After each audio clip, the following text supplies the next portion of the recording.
I woke up this morning with two choices. Choice number one, turn on my Xbox and got about always some games in because Diablo 4 just came out. And choice number two, actually work on a video for the first time in 6 months. So as you can see, I went with choice number two. And the reason is that something's really been bothering me lately. It's been bothering me. I've been talking with people in person and on social media, doing my rants as usual on Facebook. And what I came to realize is that a lot of people just don't understand what's going on.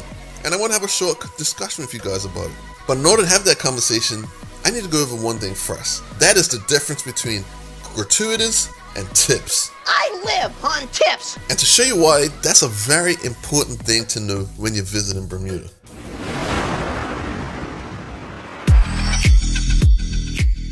If you look at the textbook definition of the two terms, and depending on where you are in the world, people will tell you that tips and grats are the same thing. And on the surface, that's completely true. However, because this channel and this video are about Bermuda, you need to know that in Bermuda, tips and grats are completely different. I'm sure you're all familiar with tips. How much is that? It's about 30 bucks plus tips. Pays 80 a day plus tips. $25 an hour just to park cars, plus tips. You feel that someone's done a good job, you leave them a tip, and the amount you tip is totally up to you, but most people feel that at least 10% of the total bill is a fair price or a fair tip. But before you leave a tip in Bermuda, you should know that most restaurants and bars here, and even some takeout places, they're automatically going to add a gratuity of about 15 to 18%. That's automatic. Our implementation of grats has always been controversial because many people come here and don't realize it's automatically applied to their bill, so they leave a tip on top. And if you're one of those people, you should know that you can have the grats removed. You can just ask the people to remove the grats from your bill. Continuing our distinction between grats and tips, you should also know that when you pay grats, there's a good chance that whoever was serving you isn't seeing much or sometimes any of it. Things may vary a bit from location to location, but for the most part, if you tip somebody, it goes into their pocket. While leaving grats, it gets added to a pool and split amongst all the staff, even the managers. Because grats in Bermuda isn't about showing appreciation for someone's work or their service. It's a way for earners to make sure their staff get a decent paycheck without coming out of their own pocket. That's the dirty little secret. That's why most people, including myself, just close our eyes and pretend we don't see anything, because we know that if you force these owners to pay their staff, then it'll just start a cascading effect that will result in staff getting less hours and prices getting higher than they already are. What are you doing? What are you doing? Nothing. Me? Just hanging around. It's time to let you in on a little secret. This is a compromise we made to allow our hospitality industry to operate in a very challenging economic environment. So, with that said, I hope this video helped you understand how tipping culture works in Bermuda so that you can decide how best to navigate it. In Bermuda, you're lost yet found. Lost yet found? What the hell does that mean? Anyway, before that background out the way, I want to start a little discussion. And if you're not interested in politics in Bermuda, you might want to step off the video here. So recently, Bermuda, for the first time, announced a standard minimum wage of $16.40. Ignore the fact that that number is comically low for Bermuda.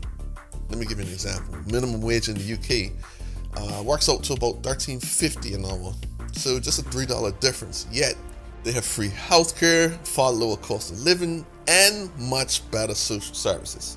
We've already established that given our unique economy, you can't force employers to pay a certain wage because, for various reasons, it won't end well.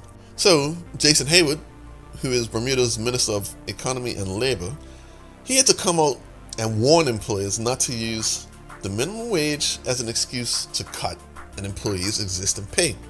He said any manipulation of salary structures connected to the baseline $16.40 would face repercussions. Now, this is Jason Hayward, a pro-labor politician. the union man, the champion of worker rights. Today, June 1st, 2023, I am pleased to announce that Bermuda's first minimum wage rate of $16.40 is now in effect. The newly enacted minimum wage rate will become the national wage floor, the lowest salary employers are permitted to pay. He says all this just before signing off on the Bermuda Hotel Association's guidance to its members that the $16.40 minimum wage will include, in all instances, gratuitous earned. So, in layman's terms, that means that they are using grats to make up for the difference between the old rate and the new rate. The earners are not coming out of pocket just like before, and if you're sick or on vacation, the new minimum wage will not apply. It's pretty messed up. So that's what's bothering me. I'm kind of torn. On one hand, a national minimum wage is a good idea. That can potentially help lots of people. On the other hand, I've known from the start that this implementation was just smoke and mirrors from a government that is desperate to prove they are doing something to help people. But truth is, they ran out of good ideas years ago. So why should I care? I care because people out there are really struggling and they need help. Besides all the pink sand and the blue waters and all the fancy commercials and stuff, there are many Bermudians who are struggling just to get by. And they need real help, not all this political posturing. So my question to you guys is, what do you think about tipping in Bermuda, the whole tips and grats situation? Are you a visitor to Bermuda? When you come, do you only pay grats? Do you pay tips? Do you pay tips on top of grats? How do you end up covering these tips? And what do you think about having grats completely removed from your bill and then paying the employee in cash? That was my idea to kind of sidestep this whole minimum wage supplemented by grats nonsense. And last question, did you enjoy this video? Was it useful? If so, drop a like and subscribe if you haven't already. And I'll see you in the next video.